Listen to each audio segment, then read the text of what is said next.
Live gikan sa InTV CCTN News Center. Kini ang balita sa alas 2.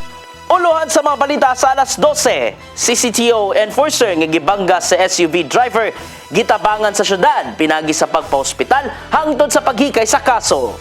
Cebu People's Action Center hingpit nang gitapos isip usa ka programa og buhatan sa Kapitolyo. Mayong odto, ako si Gia Navarro. Kauban sa inyo sa puwersa sa CCTN News Team, kami matod ganinyo sa mga balita sa alas 12. Ug karon sa kompletong detalye sa atong mga balita, gitabangan ni Cebu City Vice Mayor Tommy Osmeña ang traffic enforcer sa Cebu City Transportation Office nga gibanggaan sa usa ka SUV atubangan sa Kapitolyo. Sumapa ni Osmeña nga motabang ang usa ka pro bono lawyer aron paghikay sa kasong kriminal nga ipasaka batok sa wala pa mainhi nga driver.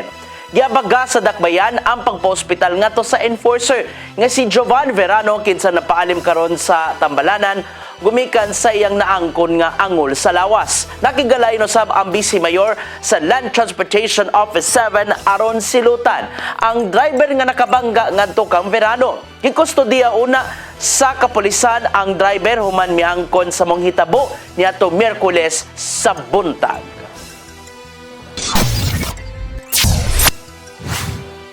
Gitahasan ni Mayor Cindy King Chan ang City Engineering Office sa syudad sa Lapu-Lapu nga humanon ang mga proyekto nga gipunduhan ubos sa Special Education Fund.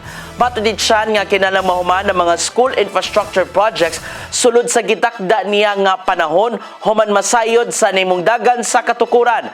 Tungod dinhi mokuha si Mayor Chan og dugang engineers, draftsmen ug estimators. Sila ang musubay sa dagan sa matag proyekto sa dakbayan alang sa paspas niya nga katukuran. Dugang pa ni Chan nga kinalang di mausik ang pondong gitagana ubos sa Special Education Fund alang na sa kaayuhan sa mga magtutungha.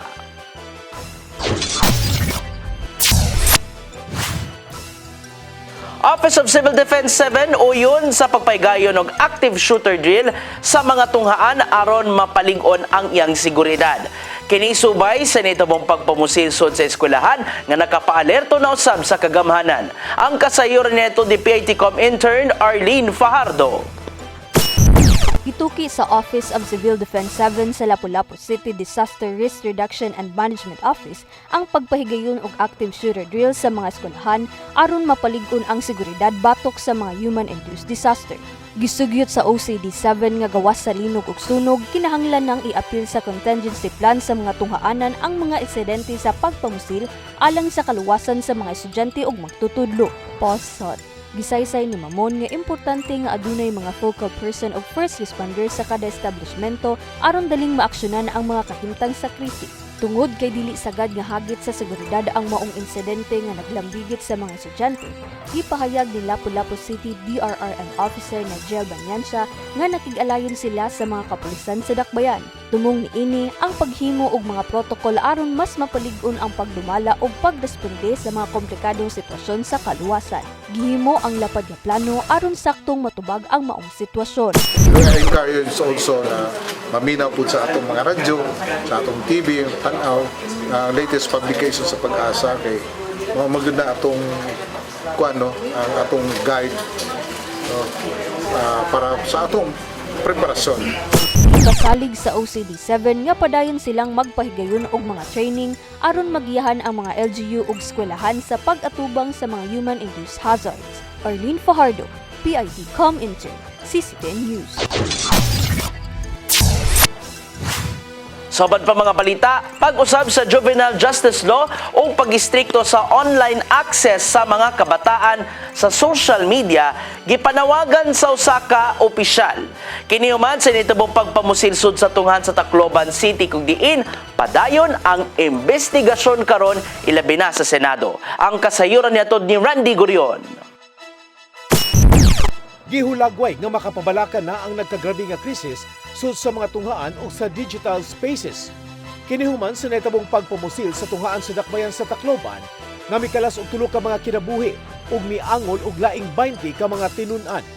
Tungod niini, gipanawagan nga subling lilion ang Juvenile Justice Act tungod kay kinahanglan nga adunay manubag sa nagsakakaron nga mga kaso sa mga bugat nga krimen. Nung nangyari po yung attack nung Lunes, agad-agad ko pong naisip ang aking mga anak at kung ano ang gagawin ko kung sila ang nasa ganong sitwasyon. Utang po natin sa mga kabataan ang mga ligtas na campus at eskwelahan. Maghahain po tayo ng panukala para suriin at amyendahan ang Juvenile Justice Act.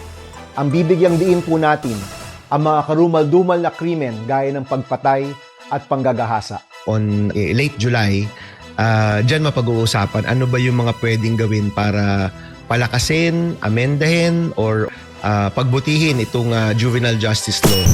Gawas ni ini, gisuportahan usab ang sugyot balaod noon nga naglimit sa mga minor de edad sa social media access, ilabi na sa mga wala pa makaabot og 15 anyos.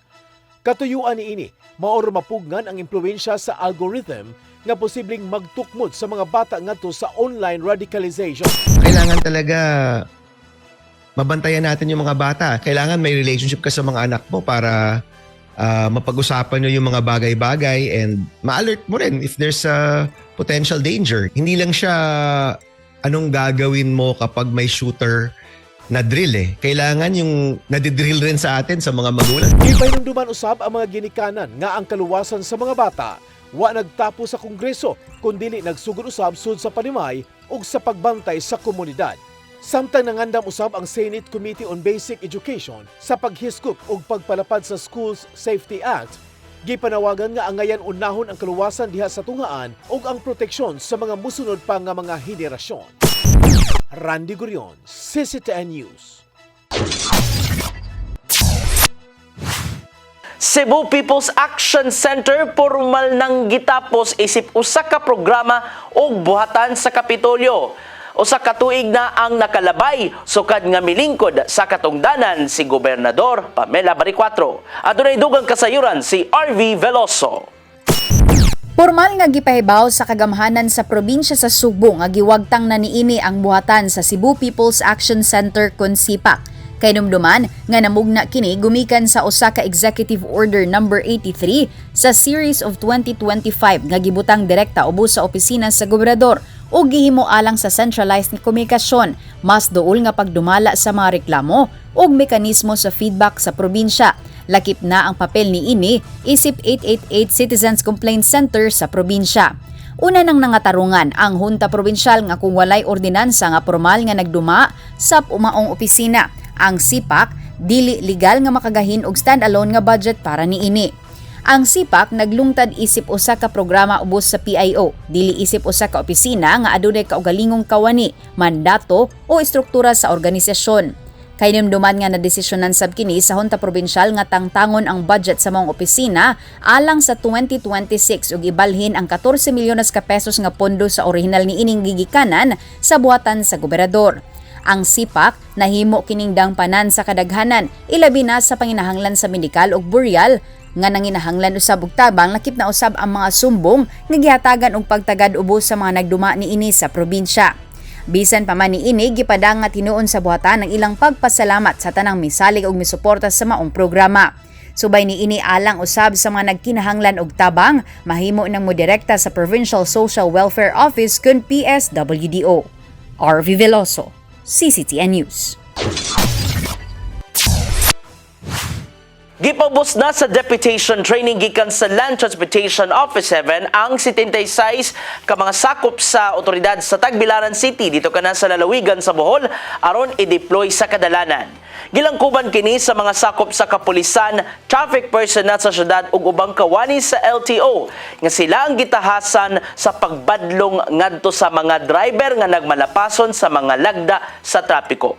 Isip pag LTO deputized personnel, mangunay sila sa pagsita o pagluwat og citation ticket ngadto sa mga driver nga palahubog ingon man tiggamitan og ginadiling drugas.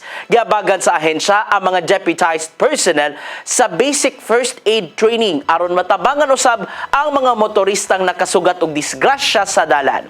Gawas nga gipasabot sila sa mga mainungdanong balaod trapiko. Kitudloan usab sa LTO 7 ang mga naisgutang otoridad sa Tagbilaran City on sound paggamit sa alcohol breath analyzer test.